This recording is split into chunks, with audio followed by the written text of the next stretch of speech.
Bonjour à tous. Aujourd'hui, comment Dieu voit le péché?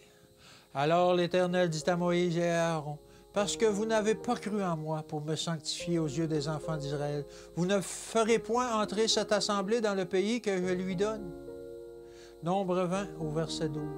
Certains considèrent que le péché de Moïse devrait être pris à la légère, mais Dieu ne voit pas les choses comme les hommes. Les Israélites murmurèrent en vue des collines de Canaan, le courant qui avait jailli partout où ils avaient campé cessa de couler. Le peuple lança des récriminations contre Moïse et Aaron, les accusant de l'avoir conduit dans le désert pour mourir. Les chefs vinrent à la porte du tabernacle et tombèrent sur leur visage.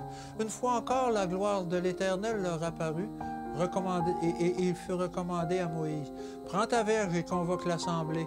Toi et ton frère Aaron, vous parlerez en leur présence au rocher, et il donnera ses eaux. Tu feras sortir pour eux de l'eau du rocher. » Nombre 20 au verset 8.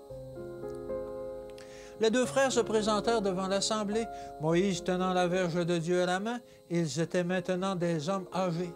Ils supportaient depuis longtemps la rébellion et l'obstination d'Israël. Cette fois-ci, finalement, même la patience de Moïse céda. « Écoutez donc, rebelles, s'écria-t-il, est-ce de ce rocher que nous ferons sortir de l'eau? » Au verset 10. Puis, au lieu de parler au rocher comme Dieu le lui avait ordonné, il le frappa 2 fois avec la verge. L'eau jaillit en abondance pour satisfaire la foule, mais un grand mal avait été fait.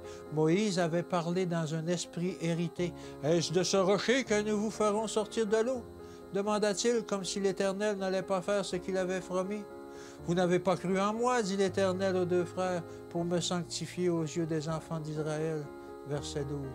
Plus que cela, Moïse et Aaron avaient assumé un pouvoir qui n'appartient qu'à Dieu. La nécessité absolue de l'intervention divine donnait une grande solennité à l'événement.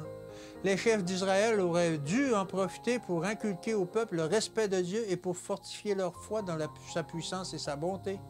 Quand ils s'écrièrent avec colère, « Est-ce de ce rocher que nous forcerons sortir de l'eau? » Ils se mirent à la place de Dieu, comme s'ils disposaient eux-mêmes du pouvoir.